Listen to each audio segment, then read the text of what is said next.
What I'm trying to tap into with the everyday aesthetics are certain themes of lived reality. So the incidents and the encounters that shape our everyday experiences, the visual history of the metro, of the Red Line metro, in the sense of what the space looked like when it first opened in 1976, what it looked like when the graffiti writers appropriated it in 1989, and what it's looking like now with the introduction of tons of new development, including the Metropolitan Branch Trail, which is a pedestrian pathway along that space that has also brought in a lot of legal murals. So I use Metro Graffiti as a metaphor. I use it as a metaphor for the Red Line experience, but most of all, I use it as a representation of the city itself. A lot of times, DC is kind of just relegated to this idea of its federal center, its core, the Washington Monument, the Capitol. But I think that we're hard-fixed to find a definition of the city itself, some kind of local identity to point to the city's character. So I use transit and I use graffiti to kind of paint that human character and point to what DC is really all about, its flavor.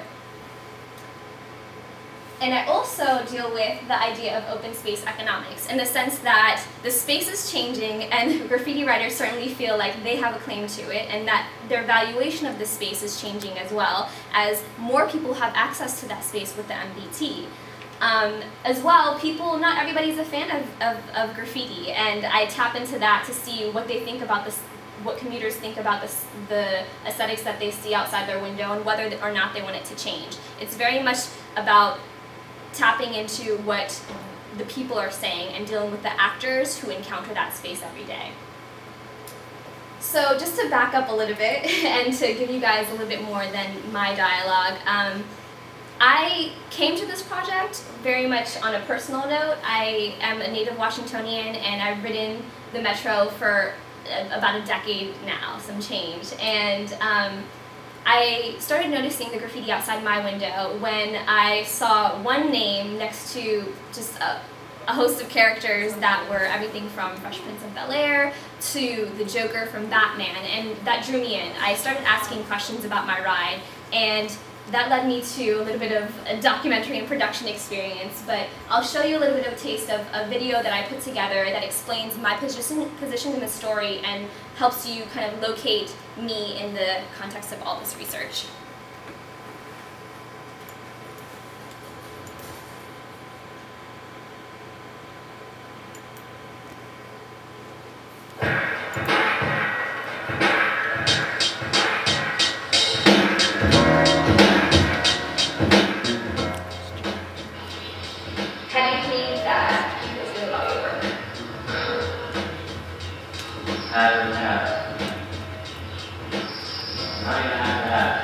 We have people who love it, people who hate it, and people who don't care.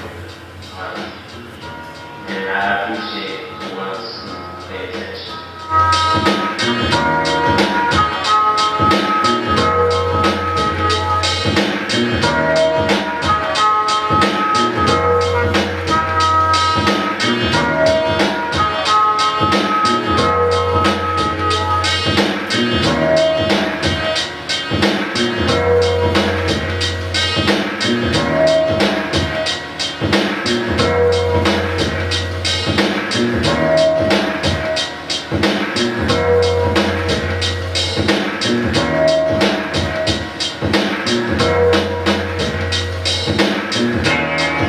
Why did you choose the name Jew?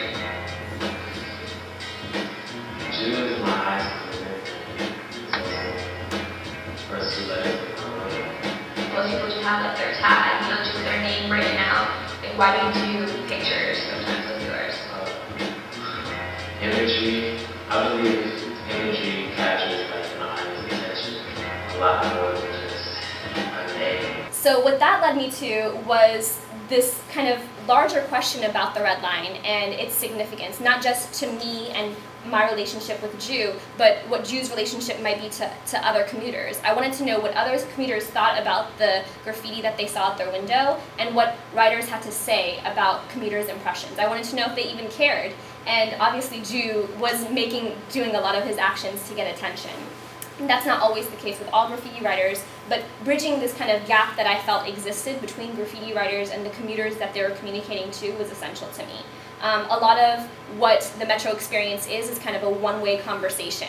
It's automated announcements, it's signs prohibiting you to eat or to talk loudly and things like that. This is kind of opening up the dialogue and having an unconventional conversation about the space and the unseen actors in the space as well. So what began as one story evolved into many stories. I took a very kind of visual anthropological approach to the space. I wanted to, as I said, paint the visual history of the Red Line from its advent to essentially its present day kind of existence, and focus on what one graffiti photographer in New York, John Nahr, described as the kind of changing face of urban identity.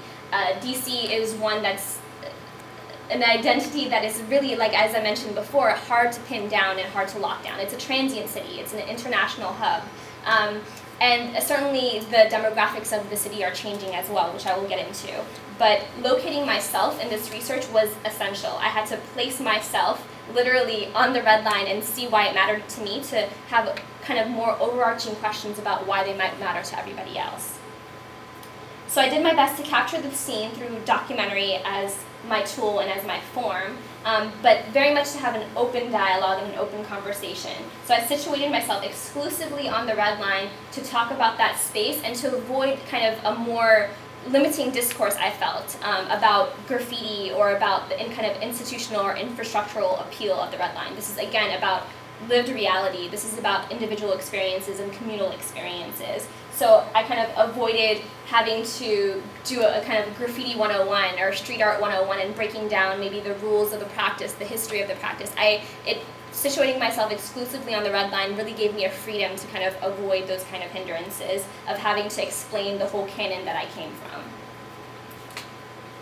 And what I utilized was documentary 2.0. So essentially this is documentary making media with an end in mind, with a strategy in mind. And to that point, I began my website.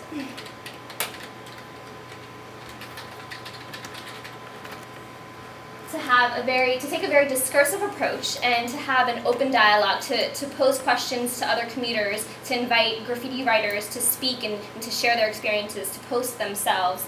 I wanted to re-engage the Metro writers who are already encountering the Red Line, and I wanted to bring new bodies to that space to get a sense of it for themselves.